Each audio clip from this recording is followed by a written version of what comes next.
Swastiastu, Om Awigamastu, Namo Sidam. Semoga pikiran yang baik datang dari segala penjuru. Sebelumnya, perkenalkan saya, Putu Swadinda Cestaswari dengan NIM 2211011017. Yang terhormat kepada Bapak dosen pengampu mata kuliah Weda Semerti, Bapak Iketut Pasek Gunawan MPDH, dan juga seluruh umat sedharma dimanapun berada yang berbahagia. Pertama-tama, marilah kita panjatkan puji syukur kehadapan Ide Sang Yang Widiwasa, karena berkat rahmat beliaulah kita semua diberikan kesempatan untuk saling berbagi ilmu pengetahuan yang suci. Pada hari yang suci ini, marilah kita bersama-sama merenungkan kembali ajaran-ajaran luhur yang terdapat di dalam kitab suci Hindu, khususnya yang tersurat di dalam Slokantara, Sloka 57 hingga 60. Sloka-sloka ini memuat pedoman moral dan juga etika kehidupan yang sangat relevan untuk kita renungkan bersama, terlebih di tengah tantangan kehidupan di zaman Kali Yuga. Umat sedharma yang saya cintai, mari kita kupas satu persatu sloka yang terdapat di dalam Slokantara, dimulai dari Sloka 57, yang dimana hormati kelahiran orang-orang baik, yang di dalamnya tertulis, Dana hino pikulajo weda hino piwadwija Beritia hinon ripoloke brahmanas capi pujate. Artinya, seseorang yang lahir di dalam keluarga bangsawan atau keluarga baik-baik walaupun miskin. Seseorang yang lahir di dalam keluarga Brahmana walaupun tidak tahu isi kitab suci. Seorang raja walaupun tanpa pengikut patut juga dihormati di dunia ini juga oleh para Brahmana. Sloka ini menyatakan dengan jelas seseorang yang lahir di dalam keluarga bangsawan atau keluarga baik-baik walaupun miskin, seseorang yang lahir di dalam keluarga Brahmana walaupun tidak tahu isi kitab suci, seorang raja walaupun tanpa pengikut patut juga dihormati di dunia ini oleh para Brahmana. Ini menegaskan nilai yang luhur sebuah kelahiran, sebuah asal-usul yang membawa kehormatan tersendiri yang tidak bisa diukur semata-mata oleh kekayaan ataupun pengetahuan. Refleksi kita dapat melangkah lebih jauh lagi dalam memaknai ajaran ini.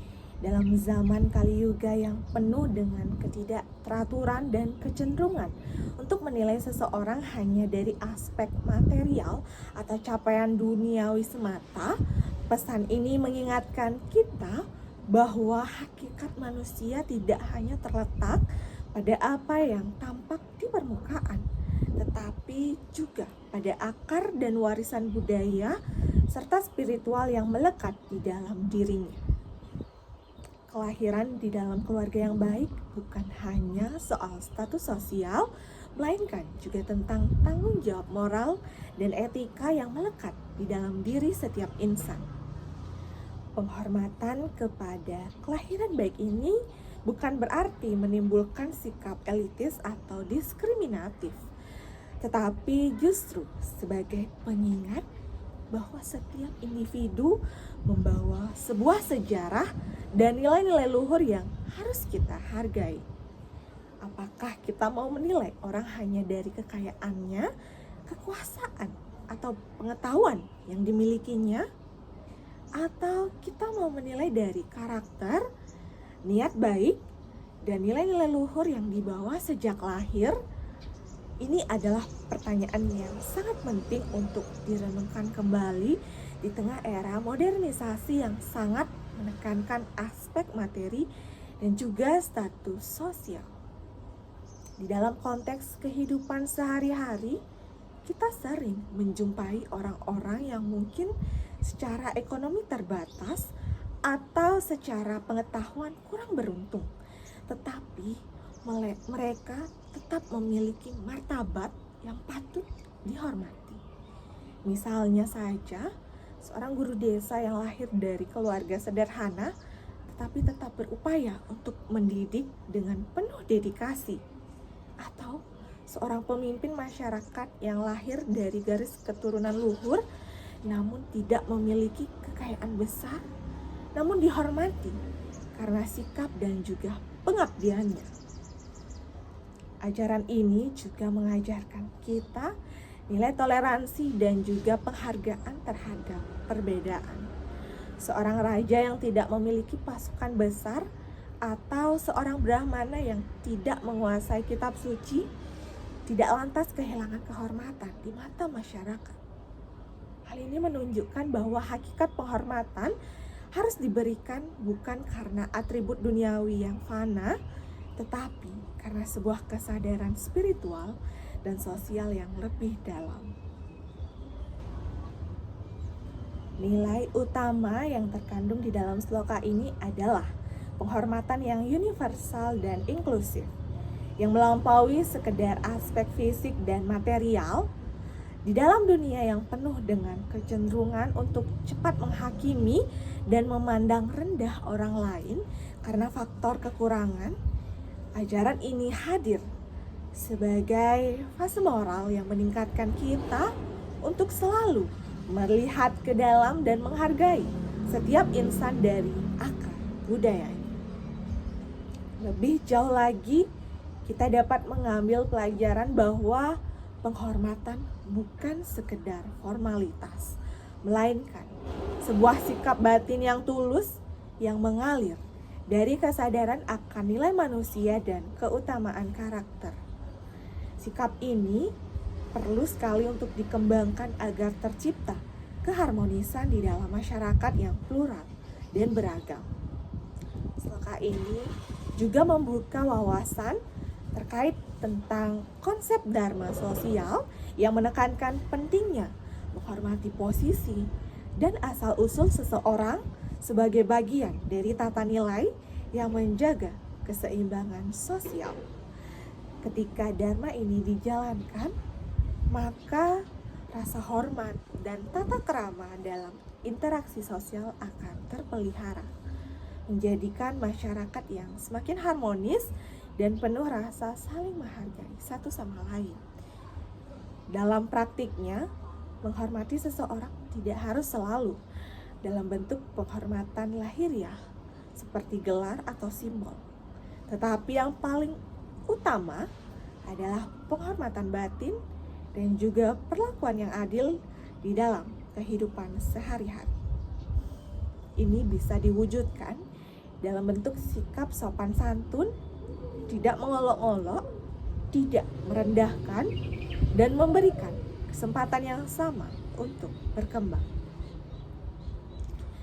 Saat ini kita melihat kondisi zaman Kali Yuga di mana nilai-nilai spiritual semakin tergerus dan moralitas sering diabaikan. Pesan dari sloka ini menjadi sangat relevan untuk kita jadikan pegangan hidup. Kelahiran seseorang adalah anugerah dan amanah yang harus dijaga dengan penghormatan dan pengakuan atas nilai-nilai luhur yang diwariskan. Kita pun diajak untuk terus-menerus mengingat bahwa nilai sejati manusia tidak ditentukan oleh kekayaan, jabatan, atau penguasaan intelektual saja, tetapi oleh karakter, kebijaksanaan, dan kesadaran spiritual yang tumbuh dari dalam dirinya. Ini adalah pesan yang abadi yang harus menjadi pedoman kita semua.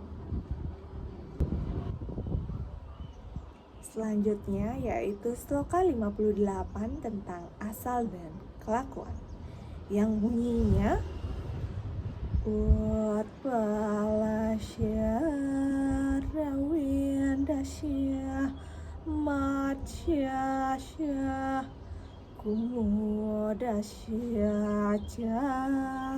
Ekayuni Prasut tanam dasam ganda prita prita,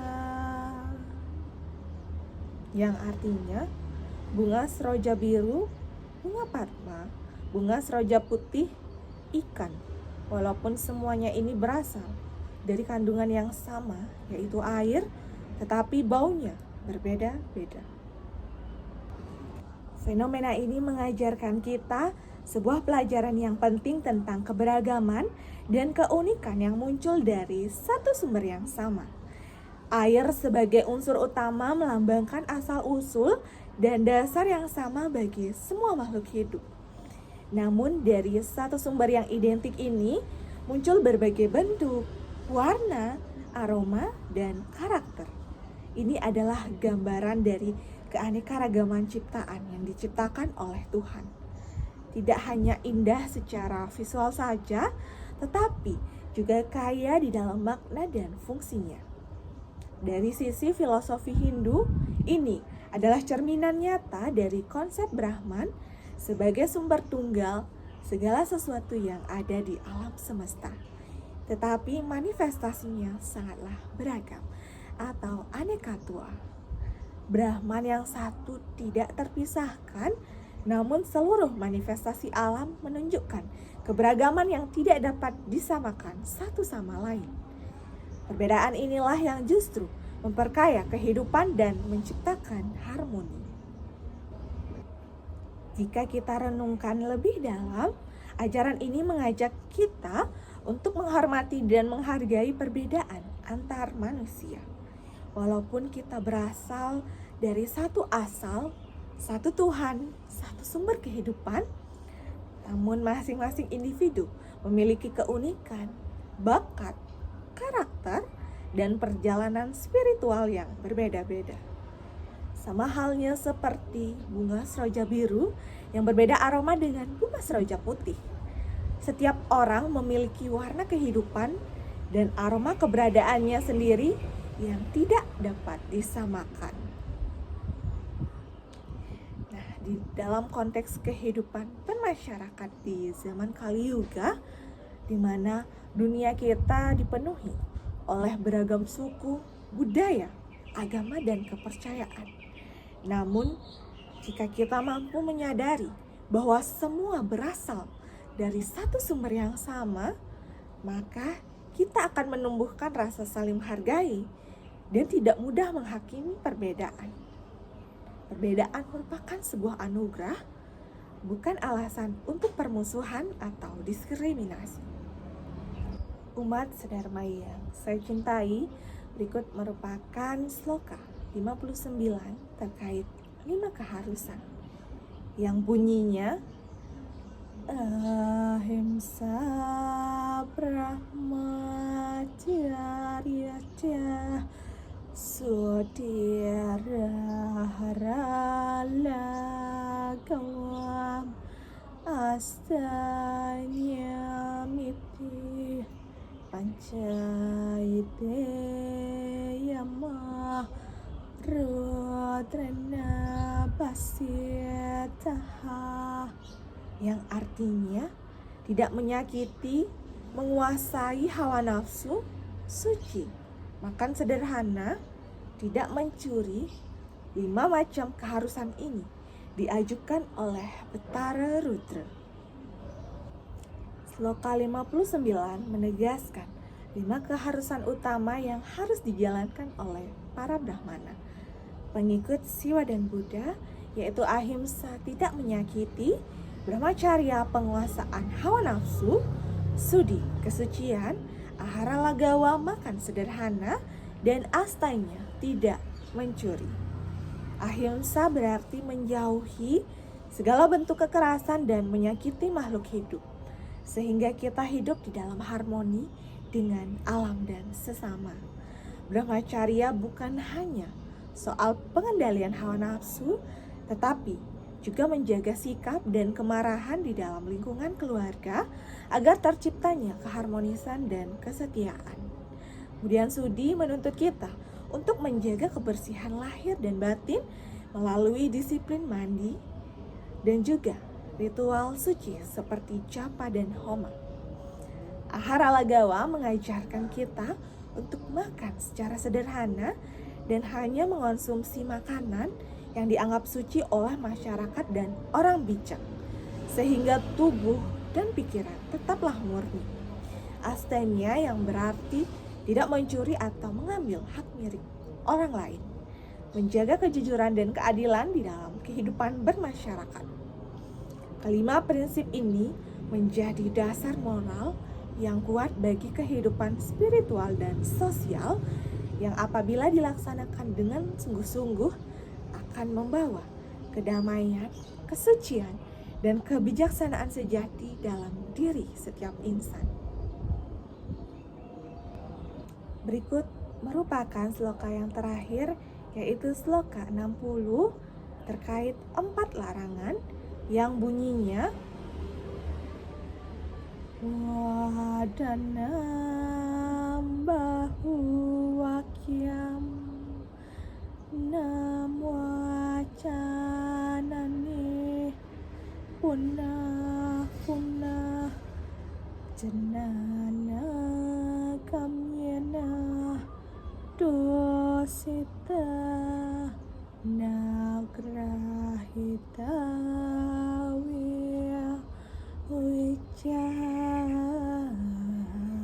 wicaksnai, yang artinya caci makian, bualan kosong, janji-janji palsu, dan nafsu yang tak kenal batas, semuanya ini harus tidak dibiasakan oleh orang yang bijaksana, tidak berguna untuk dilaksanakan.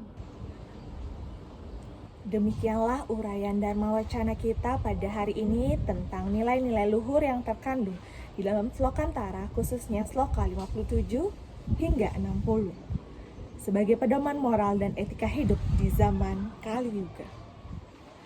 Dalam deras arus Kali Yuga yang penuh gelora, Slokantara menjadi lentera suci penuntun jiwa, menghormati asal, merayakan keberagaman, mengikat diri pada 5 keharusan suci, menolak bualan kosong dan nafsu yang membara. Semoga cahaya Dharma yang abadi ini menjadi pelita di dalam gelapnya zaman, menyinari setiap langkah kita dengan kebijaksanaan, membawa damai di dalam hati dan harmoni di dalam hidup. Marilah kita rajut tekad, rawat jiwa, dan juga raga, menjaga Dharma di dalam setiap nafas dan juga kata, agar dunia ini tetap menjadi taman yang suci, tempat kasih dan keadilan bersemi abadi. Om Santi Santi Santi Om.